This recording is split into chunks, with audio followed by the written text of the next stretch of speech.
Hello guys, welcome back to my YouTube channel.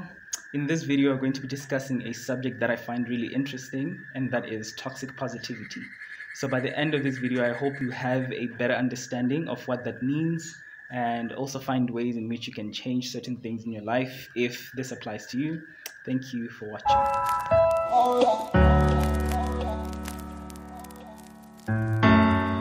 So I just want to start by sharing a definition that I found of what toxic positivity means. Okay. So it is the overgeneralization of a happy, optimistic state that results in the denial, minimization, and invalidation of the authentic human emotional experience.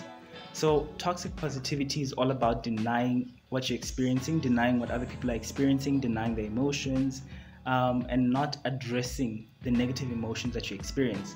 And it's all about keeping everything positive all the time.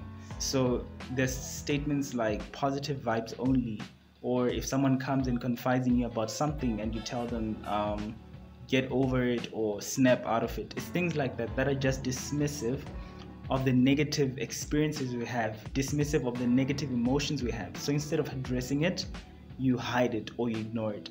That's what toxic positivity is all about. And what makes this so toxic is the fact that there's a purpose for every emotion that we experience. So our negative emotions are there for a reason, our positive ones are there for a reason. For instance, our negative emotions are there to tell us when something is wrong, when there's a deeper problem that needs to be addressed. It's similar to physical pain, for instance. If we didn't feel physical pain, it would slowly destroy our bodies and not even be aware of it. So every single emotion is there for a reason.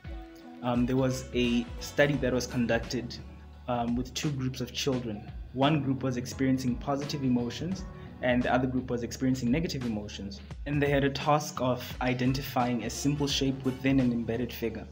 So the group that was experiencing negative emotions was able to identify the figure quicker than those who were experiencing positive emotions. And according to the research, the reason behind this is when you experience positive emotions, it helps you to see the bigger picture. Whereas when you're experiencing negative emotions, you tend to pay attention to smaller details. And this is because your brain is telling you that something must be wrong. So you're more attentive to smaller details, which means both of these have their own functions. And I think it's worth noting that you shouldn't live your life based on your emotions, relying on your emotions. They're just there to act as signals, tell you when something needs to be fixed, for instance. And that is the main purpose of negative emotions. The reason why we tend to use the statements that promote toxic positivity is because we were taught that experiencing negative emotions is abnormal, that something is wrong with you if you're experiencing negative emotions, and that is not the case at all. Like I've already mentioned, every single emotion you experience has a purpose. And also, we can say statements that are dismissive whilst we're trying to help, genuinely trying to help. Someone can tell you to, for instance, look on the bright side. That doesn't solve anything, that doesn't help with anything, but someone is genuinely trying to help. And also, it could be a coping mechanism because other people, we don't deal with our problems the same way. So some people find it difficult, most of us anyways, find it difficult to confront our emotions. It's something that you have to learn and practice.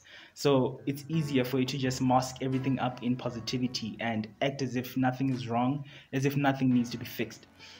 And another reason could be the fact that we are concerned about being responsible for someone else's problems. So if someone comes to me and they share their problems and their burdens, if I'm wary of taking that burden on myself, I might just say something dismissive, something that is rehearsed, something that I've heard over and over and over.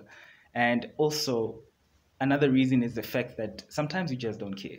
And it's a lack of compassion. And I think it's something we have to accept, the fact that it's not everyone who's going to be interested in your problems, be interested in what you're going through. And that is really okay. And I think this can help you to understand where people are coming from when these statements are said to you.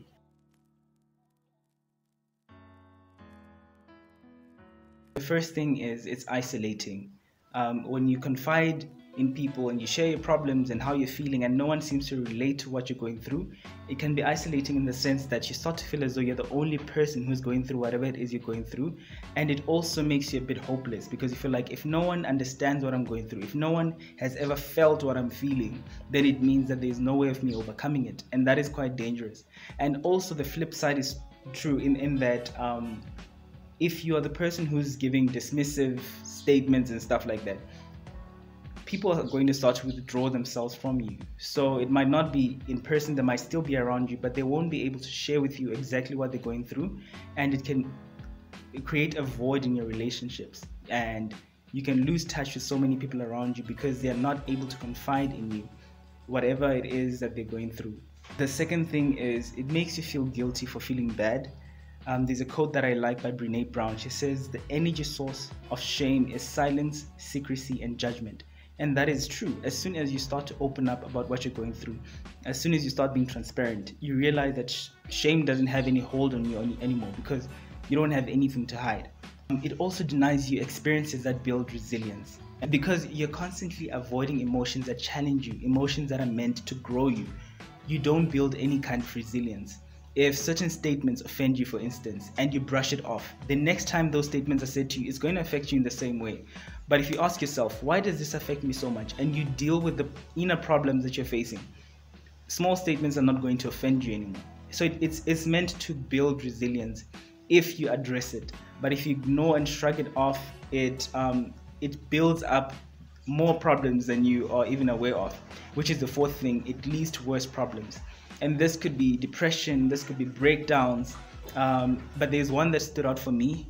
It leads to brain damage. It negatively affects the functioning of your brain.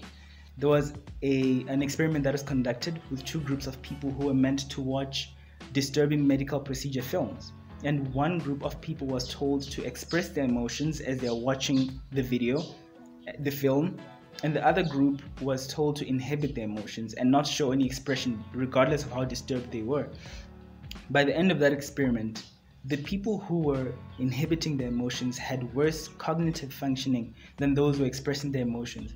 And that's because it strains your brain. It takes a toll on the brain when you inhibit your emotions. It's not meant to be that way.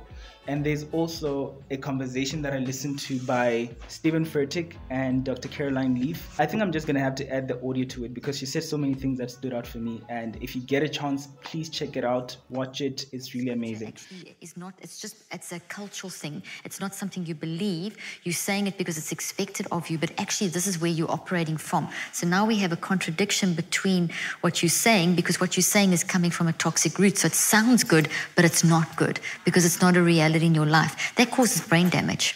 So we're literally causing brain damage. That will cause nagging worry, nagging anxiety, because you're operating against your natural nature, which is if I say something, I must mean it. So it's actually toxic as opposed to... How do you overcome toxic positivity? The first thing that I think is really helpful is acknowledging how you feel. Don't lie to yourself. Don't deny your emotions. Address them. And this doesn't mean that you have to be perpetually negative and be a cynic and see something wrong in everything. It just means that you stop censoring yourself for the sake of being positive and you start addressing your emotions. And just be honest with yourself. The second thing is try and listen as much as you can. Don't try to be an expert in everything. If someone comes and confides in you, don't by default just start giving advice.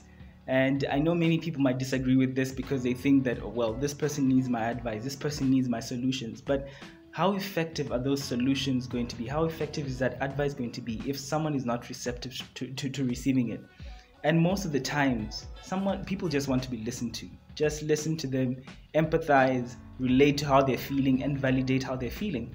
Most of the time, someone has an idea of what they have to do about the problem they're facing. The third thing, once again, I have to mention that you are not alone. Just be aware. Just know that you're not alone. Know that you're not the only person who's facing whatever you're facing. Other people were able to overcome that challenge you're going through. Other people were able to deal with those emotions that you're dealing with. The fourth thing is you must understand that it is healthy for you to experience a wide range of emotions. So you're not always going to be happy. And you should not always be sad either. You experience a wide range of emotions for a reason. Every emotion has a purpose. Don't try to distract yourself, because many people get into this rut of starting projects and focusing on work and just getting anything to distract them from facing how they're feeling. So don't distract yourself. Be brave enough to face your emotions and ask yourself questions. And this is going to help you with self-awareness, just understanding yourself better. By the end of that challenge, by the end of whatever it is you're going through, you'll be more resilient. Lastly, just also be understand that people most of the times people mean well when they are saying those kinds of statements to you. So it's your responsibility to explain to them how you feel and to correct them and help them to understand the impact that their responses have on you. And also, I think it's your responsibility to observe how ignoring your emotions affects you. I hope that someone out there is going to be more aware of their responses, more aware of how their words and their responses affect those around them. And if you think that this is going to be helpful to someone, please share to them, like and subscribe. Thank you so much for watching this video and for joining me today. Until the next one.